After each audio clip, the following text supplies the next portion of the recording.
तो हमने पहले कल देखे, तो क्वेश्चन नंबर 3 हम देखते हैं। क्वेश्चन नंबर 3 में ना करेक्शन है एक।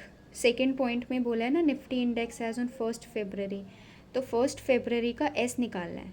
अब हम एफ मतलब F equals to S into R plus T, S into 1 + RT लेते हैं, ठीक है। तो इसमें हमने एस निकालना है, आर हमें गिवन है, आर कितना गिवन है 3%। अगर हम rate of risk free rate of interest 9% को डिविडेंड यील्ड 6% से माइनस करेंगे तो हमें आर मिल गया। टी कैसे मिलेगा, तो टी के लिए लिखा है ना कि 4 मंथ का निफ्टी फ्यूचर है, तो टी भी मुझे मिल गया 4। तो अब मुझे क्या निकालना है एस, तो उसके लिए एफ़ कौन सा लें। तो इसमें एफ़ एक गिवन है 2100, इसको नहीं लेना। क्यों नहीं लेना, क्योंकि ये मेच्योरिटी प्राइस है 2100। मतलब आज मैं 1 फरवरी को खड़ी हूँ, 1 फरवरी को खड़े होके मुझे एफ़ कैलकुलेट करना होता है।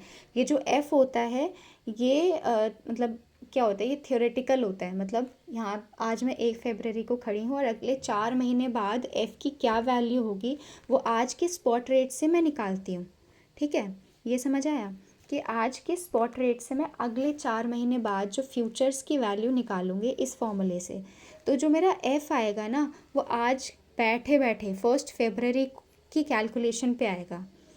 और ये जो लिखा हुआ है ना कि मई 25 में एक्सपायरी पे इतना हो गया, ये एक्चुअल है जो हो गया। तो अगर मैं 1 फरवरी को बैठे बैठे एफ़ निकाल रही हूँ तो वो 2400 आ रहा था, जो ऊपर हमने कैलकुलेशन करी ना कि price of 1 future contract equals to क्या बोलते हैं जो वही होता है actual trading price into lot size. तो उसके हिसाब से मेरा आ रहा था 2400। तो मैं 2400 को एफ़ लूँगी, ना कि 2100 को। 2400 को क्यों लिया है वो समझ आया, क्योंकि आज मैं खड़े होके अगले 4 महीने बाद के फ्यूचर की वैल्यू निकाल रही हूँ। तो अब मैंने 2400 का ख़रीद लिया, ठीक है, 2400 का मैंने ख़रीद लिया। तो अगले मतलब अब ये बोला ना कि मई में Nifty turned out to be 2100, Nifty future जो है 2100 का हो गया। तो इसका मतलब क्या, वो मैंने 2400 का ख़रीदा था, 2400 का क्या ख़रीदा था निफ्टी फ्यूचर। तो और अब कितने का हो गया 2100 का, तो मुझे यहाँ पे प्रॉफिट हो गया।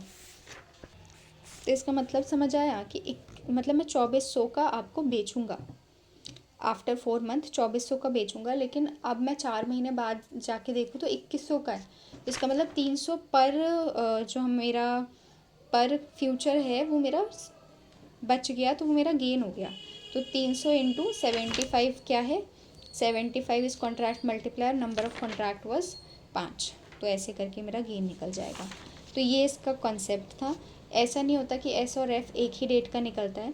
ये होता है कि हाँ मैं एक डे 1 पे खड़ी हूँ, उधर से मैं एफ़ की कैलकुलेशन लगाती हूँ on the basis of R और टी, और वो निकलता है। तो ये जो 2100 है ना वो मेच्योरिटी प्राइस है, वो क्या बोलते हैं वो एफ़ नहीं है, ठीक है। ये वाला पहला तो पॉइंट ये था। उसके बाद हम हेजिंग कर रहे थे, तो हेजिंग एक बार देखते हैं हेजिंग में क्या है। सबसे पहले क्वेश्चन नंबर 8 है। तो क्वेश्चन नंबर 8 में बोला है कि निफ्टी जो है 5900 है। निफ्टी 5900 यानी ये कैश मार्केट है। निफ्टी फ्यूचर्स बोला है, तो निफ्टी फ्यूचर्स फ्यूचर मार्केट। तो ये वाला तो इजी था, ये तो निकल जाएगा, ठीक है। जो दिक्कत आएगी वो आएगी, देखो 8th 9th वाला भी पिछले वाले वीडियो में कर लिया, 10th वाला भी हो गया, 11th देखते हैं। 11th वाले में क्या बोला है कि ये मेरे पास शेयर पोर्टफोलियो दे रखा है 90, कैश मार्केट दे रखा है 10, ये करोर्स में है। बीटा दे रखा है 1.1, निफ्टी फ्यूचर जो है वो बिक रहा है 4300 में, तो ये मार्केट ट्रेडिंग प्राइस है, एक्चुअल कोटेड ट्रेडिंग प्राइस, ठीक है। एक इंडेक्स में 50 लॉट हैं, ठीक है। अब बोला है कि how many index futures for perfect hedging. अब जैसे ही हेजिंग वर्ड आया ना तो हमारा वही वाला कैलकुलेशन चलेगा जिसमें हमने क्या करना होता है, value of share portfolio into beta upon में प्राइस ऑफ 1 फ्यूचर कॉन्ट्रैक्ट, तो नंबर ऑफ कॉन्ट्रैक्ट निकल जाता है। तो वही चीज़ इसमें हमसे पूछी भी है कि नंबर ऑफ कॉन्ट्रैक्ट निकालो, इंडेक्स फ्यूचर निकालो। तो मैंने इंडेक्स फ्यूचर निकाल लिया इसी वैल्यू से, 90 करोड़ इंटू 1.1 अपॉन में price of 1 future contract that is 4300, और एक में 50 है तो 43 इंटू 50, तो इससे हमारा 4605 आ गया। अभी क्या बोला, इतना हो गया। अभी बोला है कि फंड मैनेजर का अप्रीहेंशन बताओ, यानी गेन और लॉस निकालना है। तो बोला index will fall at the most by 10%। इसका मतलब इसमें फ्यूचर का फॉल परसेंटेज दे रखा है। Index future. इंडेक्स फ्यूचर क्या है, मतलब इसमें इंडेक्स लिखा हुआ है, इंडेक्स का मतलब इंडेक्स फ्यूचर ही होता है क्योंकि फ्यूचर का अंडरलाइंग एसेट इज़ इंडेक्स। तो जहाँ पे भी इंडेक्स आ जाए, जहाँ पे भी निफ्टी आ जाए, तो वहाँ पे क्या है, ये इंडेक्स फ्यूचर की बात करें तो वो 10% से गिर जाएगा। तो मैं शेयर वाला निकाल लूँगी, कैसे निकलेगा, beta equals to percentage change in the market upon में percentage change in the share portfolio. तो शेयर पोर्टफोलियो इधर गया तो कितना आएगा, 10% divided by 1.1, sorry 10% multiply by 1.1, क्योंकि क्यों शेयर क्योंकि एम नीचे होता है ना, एस ऊपर होता है, तो इससे तो 11% आ गया। तो उस हिसाब से मेरा क्या बोलते हैं, अगर लॉन्ग पोजीशन ले रखी थी मैंने कैश मार्केट में, तो मैंने शॉर्ट पोजीशन ली होगी शेयर वो फ्यूचर्स के मार्केट में, और फ्यूचर के मार्केट में मैंने शॉर्ट पोजीशन ली थी और मतलब contract to sell, down side betting, और नीचे गिर गया तो मतलब गेन हो गया फ्यूचर्स में। तो कितना गेन हुआ, 4300 इंटू लॉट साइज 50 है और एक्चुअल कोटेड प्राइस 4300 था, और नंबर ऑफ कॉन्ट्रैक्ट्स कितने थे, 4605। तो इनको मल्टीप्लाई करके इंटू 10%, और लॉस हो गया शेयर पोर्टफोलियो में। तो ऐसे करके ये निकलेगा।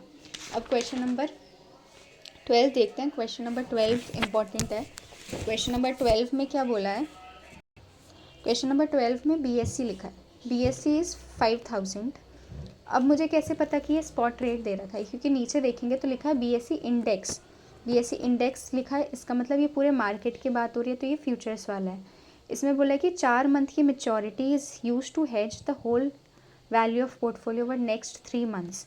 अभी जो फ्यूचर्स है वो 4 महीने का है, तो उससे सबसे पहले बोला price of one future contract, तो मुझे यहाँ पे एक्चुअल कोटेड प्राइस तो दे नहीं रखा, तो मुझे क्या निकालना पड़ेगा, थियोरेटिकल प्राइस। इसका मतलब F equals to S1 + RT। तो S हमारा 5000 है, R हमारा 3% है, T हमारा 4 महीना है, तो उसके हिसाब से कोटेड प्राइस निकल गया 5050। इसका मतलब कि हमने फर्स्ट डे पे 5050 का क्या बोलते हैं कर लिया, कॉन्ट्रैक्ट कर लिया। अब मतलब 5050 का कर लिया कॉन्ट्रैक्ट, मतलब इतने का मैं बेचूंगी, क्योंकि मैंने क्या किया, लॉन्ग पोजीशन शेयर्स में थी, डाउन साइड बेटिंग करी फ्यूचर्स में, इन फ्यूचर्स को मैं बेचूंगी 5050 में, ये है इसमें। सेकेंड पोजीशन में क्या, सेकेंड में क्या बोला, अब मैं 3 महीने बाद खड़ी हूँ, और 3 महीने बाद जो इंडेक्स है यानी कि मार्केट है वो 4500 की है। तो पहले तो हम 3 महीने का के बाद गए, तो 4 महीने तक हमारा वो है ना कि 4 महीने बाद मैं बेचूंगी, तो 4500 से मैं 1 महीने आगे जाके निकालूंगी, तो 4511.425 आ रहा है। इसका मतलब इतने की वैल्यू होगी, ठीक है, लेकिन मैंने पहले कॉन्ट्रैक्ट कर रखा है 5050 में बेचूंगी, तो ये मेरे लिए क्या हो गया, प्रॉफिट हो गया, प्रॉफिट हो गया इतने का कि मैं इतने का बेचूंगी। अब क्वेश्चन नंबर 14 देखते हैं। क्वेश्चन नंबर 14 में क्या बोला, अच्छा क्वेश्चन नंबर 3 में जो 12 था, 12 में यही था, ठीक है, और एक बार नोट्स पढ़ लेना तो समझ आ जाएगा। फिर क्वेश्चन नंबर 4 है, 14 है, 14 में क्या बोला, 14 में ना आपको ये नहीं निकालना कि कैश मार्केट में लॉन्ग पोजीशन है तो फ्यूचर्स में शॉर्ट है, क्योंकि इसमें दे रखा है, ठीक है, इसमें दे रखा है कि कैसे कैसे हुआ है, नहीं निकालना है, सॉरी।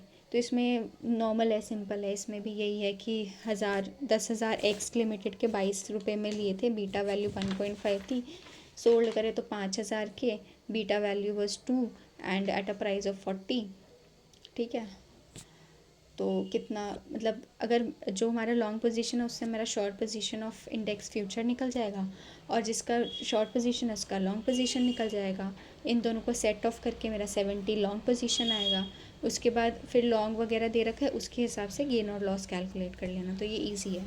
क्वेश्चन नंबर 15 देखें। क्वेश्चन नंबर 15 में जो फिफ्थ पार्ट है, फिफ्थ पार्ट इज़ इम्पॉर्टेंट। उसमें बोला है कि rise in Nifty, 2% rise in Nifty. इसका मतलब क्या है कि जो हमारा फ्यूचर है वो 2% राइज पे, तो मेरे को शेयर्स वाला निकालना पड़ेगा इसमें, ठीक है, शेयर्स वाला मुझे निकालना पड़ेगा।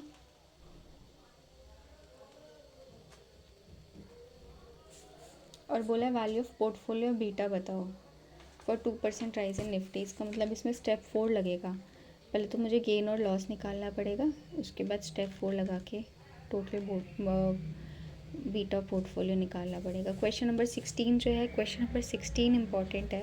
क्वेश्चन नंबर 16 में पहले करेंट पोर्टफोलियो बीटा पूछा है, तो उसमें क्या करना है, वेट इनटू बीटा कर देंगे तो हमारा 1.36 निकल आएगा।